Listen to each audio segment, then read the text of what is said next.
Being subtle often comes down to paying extreme attention to detail. It's an exercise of using restraint versus every single design trick in the book. Something that is subtle is not necessarily obvious. For example, a professional food taster might be able to perceive subtle differences of flavor that most people can't actually pinpoint, even though they can tell a difference, but they don't know exactly what's going on. There's subtlety involved. And there's a lot of different definitions of subtle. Subtle is an adjective that can mean so delicate or precise as to be difficult to analyze or describe. His language expresses rich and subtle meanings. It can mean delicately complex and understated, subtle lighting, subtle tastes and food. It can also mean making use of clever and indirect methods to achieve something. He tried a more subtle approach. Capable of making fine distinctions, a subtle mind, arranged in an ingenious and elaborate way, crafty or cunning. So at the very root, it's clever and crafty and subtle. It's understated. A lot of times it's more powerful. There's an old proverb that says, a gentle tongue can break a bone. It's kind of that play on the subtle play on the power of words versus the power that comes from physical strength. Subtlety in the details of your design provides a connection between the interface that we're designing and the end user. You can take all the things you know about a potential user, the goals of the business, and you can subtly craft an interface that matches those desired outcomes without the UI getting in the way. So without going too much further, I'm going to walk you through the new Byte app that just came out and walk you through some of the subtle design details that I think that they really nail. It's pretty fun. It's like a Vine remix, like a Vine reboot. So you've got these popular, kind of like a fun, it almost seems like it has like this 90s feel to it. But look, I mean, this is just a couple of modules with these big rounded corners. They're using the subtle white opacity, so you can scroll through these. And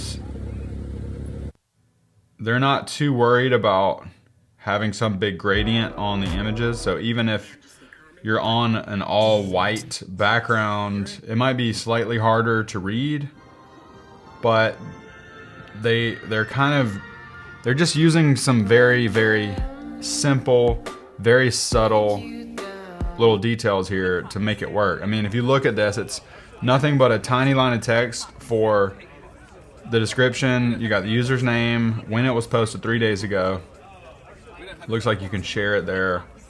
And then you can comment, this little, very small little window. And then the heart. So very, very simple, but it just has, like, it's very focused on the content, even more so than Instagram, I would say. And just a very, very cool example of interesting, subtle UI design. You could recreate this UI in probably half an hour, even designing the icons from scratch, maybe an hour. But, you know, it probably took them a long time to get this way. It's pretty funny, interesting content here, but I just really wanted to point out the way that the UI looked. It's like super subtle, super duper subtle. And, you know, they're using that white opacity so you can see behind the gray, and then it goes on top of the blue. And it's just nicely done. It's just got a nice feel to it.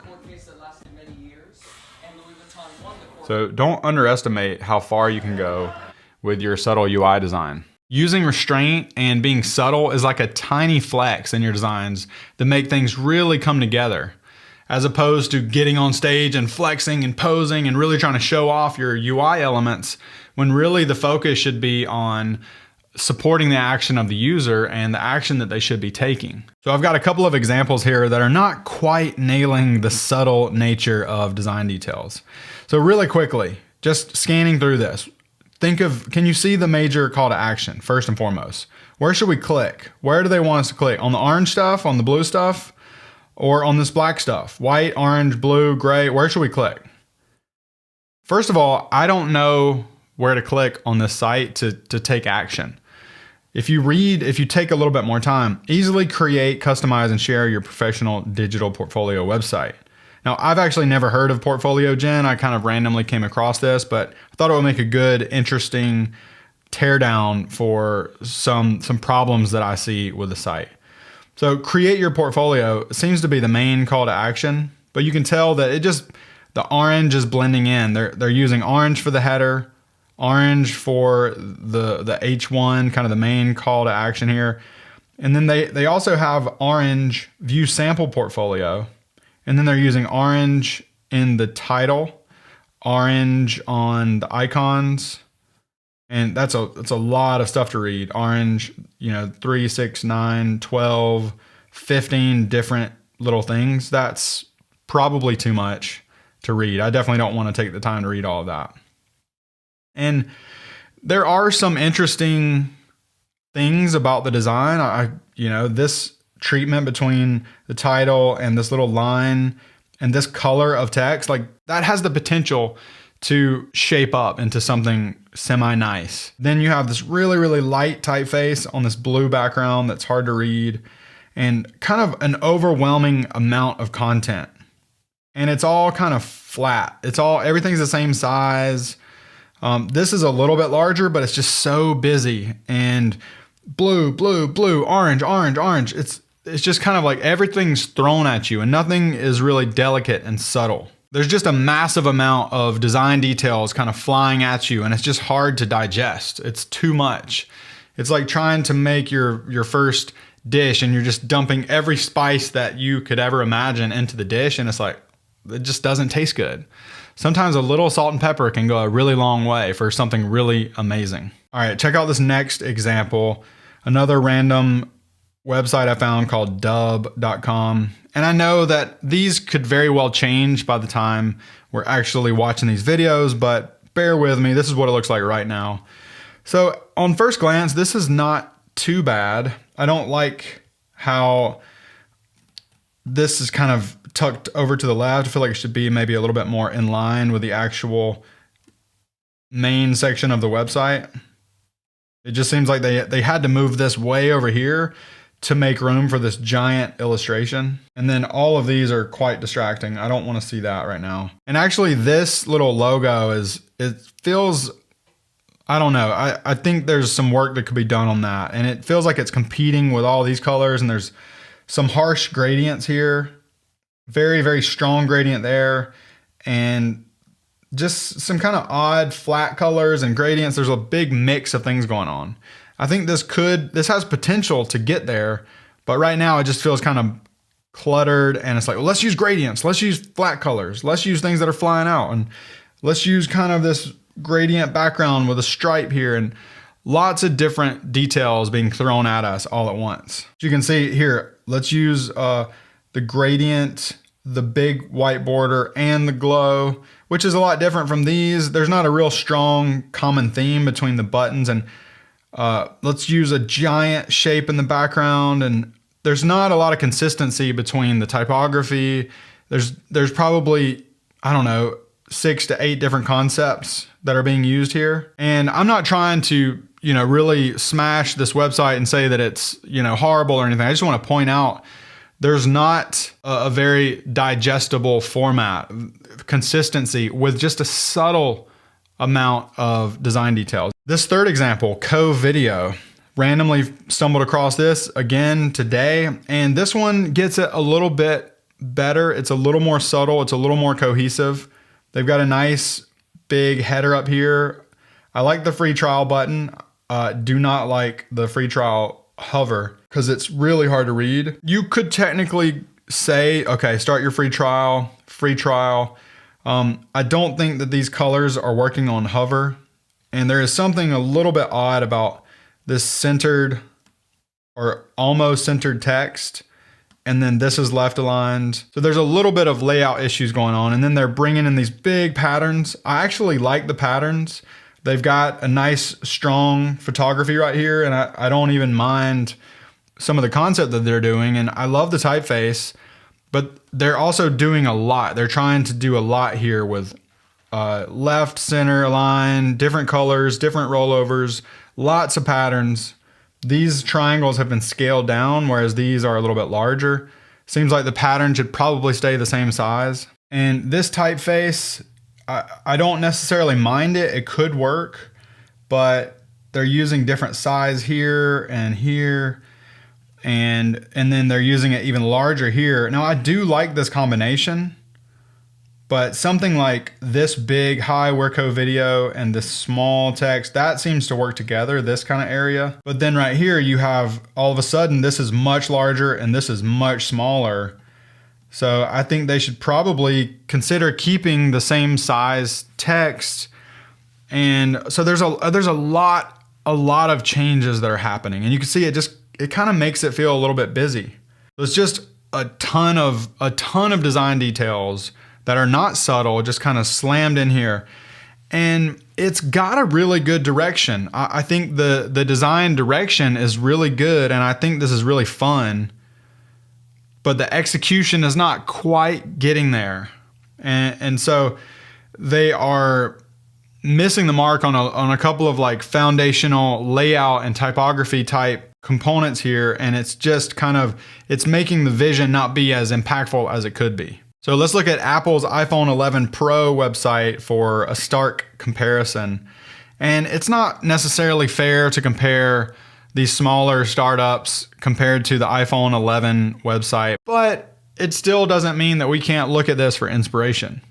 I want to point out, first of all, incredibly simple. There's not much design going on here. It's just a little bit of a navigation and a buy button. So there's a very subtle detail here that happens. They could very easily put all of this information below the phone and it would still seem kind of cool, but they have a big drop shadow on this phone, and you can see that it's slowly fading in this stuff. See how dark it is there, and then it kind of comes up, and only when it goes away, and then there was Pro.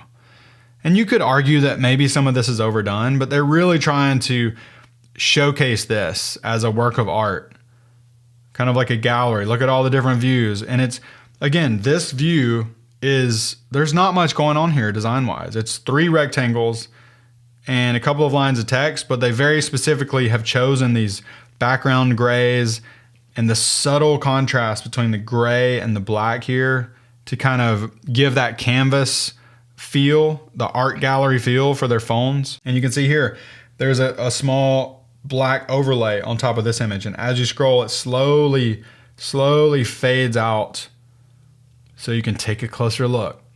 And you can see these phones right here. They're not flying in out of the bottom of the screen. They're barely changing their y-axis coordinate as you scroll. Everything's barely changing. Very, very, very subtle.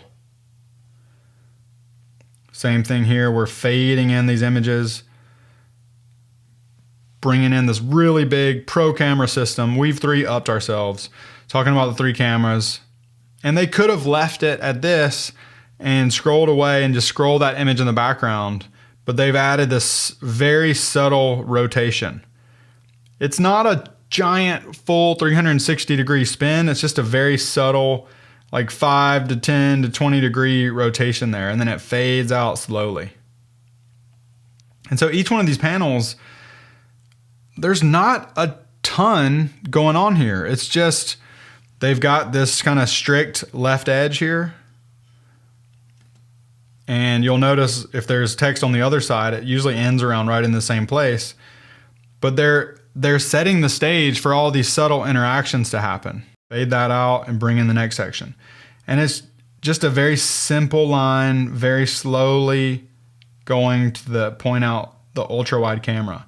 And look at the very subtle fading in of the little bullet points. Not only are they fading in and up, they're kind of slinkying in. So they all have a slightly different speed at which they come in. Very, very subtle. Incredibly subtle. Some people might even argue that, oh, this is too over the top. You shouldn't spend so much time on this. But I disagree. I really, really love these subtle details. And then as you get done, they want to move on from the ultra wide camera to one of the other lenses, they fade out in a slinky kind of way. And then the same thing happens here. It's just really satisfying to see all of these details taken care of like that. And again, if we look at this just from a static composition standpoint, I wouldn't look at this one static composition and say, wow, this is the most amazing thing I've ever seen. But when you think of everything in context and you're scrolling through, they've created this experience where there's a little bit of these things sliding around. If it was just here, here, here, and it was just statically scrolling, it might not be quite as nice. But because they've added these subtle animations and these subtle differences in the design details, it really makes it come to life. And they slowly bring this in to be a full background. See how this is just subtly growing and becoming the full background image. And then they're fading it out as you scroll up so that they can have enough contrast behind their text. And this is simple. You know, if you got your 3 type sizes, one really large header type size, kind of a large body, and slightly smaller, if not maybe the same exact size, maybe only 2 type sizes, but this one's just a little grayer. Highest quality video in any smartphone. And they're mimicking this little block quote here with the way that they did the top. You know, they chose to go 3 lines here instead of 4. You could easily fit highest quality video in any smartphone all the way across. But something about this kind of creates this downward momentum, and it adds, it's just that subtle decision to make that particular piece less wide that just adds to that subtle nicety of the website. I mean, there's a lot here. This is a really long, big website, and there's tons of details to check out. But being subtle goes way beyond full web pages and down into the tiny details of all interfaces. Details like just the right amount of corner radius on a UI element, the subtle inner and drop shadows on different elements, the subtle animated shift on Spotify's header as you scroll through an artist page, changing the color of the cursor when a different text color is chosen inside of Figma, the subtle differences of style that a 1 pixel gap versus a 4 pixel gap of space can make in the overall design, the subtle shadow and color changes in the on-off toggle in iOS, the subtle increase of drop shadow opacity and a slight raise in the Y coordinate of a hover effect on a button. All of these things come together. It's like a design is ultimately a sum of all of the little tiny details. So a lot of times the more you can boil your design down into the absolute essence of typography, layout, and color, that is when you're going to have the biggest opportunity to add in those subtle details that really take it to the next level, whether it's little design details or animation or things like that. You leave a lot of room to incorporate those subtle design details versus throwing everything you've got, colors, patterns, big images, everything, just slapping it all on the screen all at one time, all in your face. Sometimes it can be overwhelming. You know, think back to Paul Jarvis's website. Very, very minimal, 1 type size. There's not a lot of stuff going on here, but he could very easily start to incorporate some animation and some really fun hover effects or some animation when the things come in if he wanted to. There's a lot of opportunity for some really cool animation. But it's also, it could be overkill for this. There's a balance. There's just this kind of notion of using restraint. It's very, very common for young designers to just try to do everything because everything is possible. Big drop shadows, lots of color, text that just does everything because you know how to use a rotate tool. It takes a lot of restraint and a lot of willpower to rely on the fundamentals, the absolute fundamentals of typography, layout, color, and just putting that into a really, really nice package, and then bringing in those subtle details of color, animation, accents, things like that. So for homework, there's not gonna be a specific design exercise for this one. I just want you to really start to train your design eye to notice all of the subtle details in your everyday life, whether it's digital design or something in your house, your apartment, something you see while you're traveling. Just learn to embrace and appreciate the power of those subtle design decisions that you see kind of all around you. And sometimes you'll start to notice what could be better, what is really working, and you can carry that mentality into your own design work.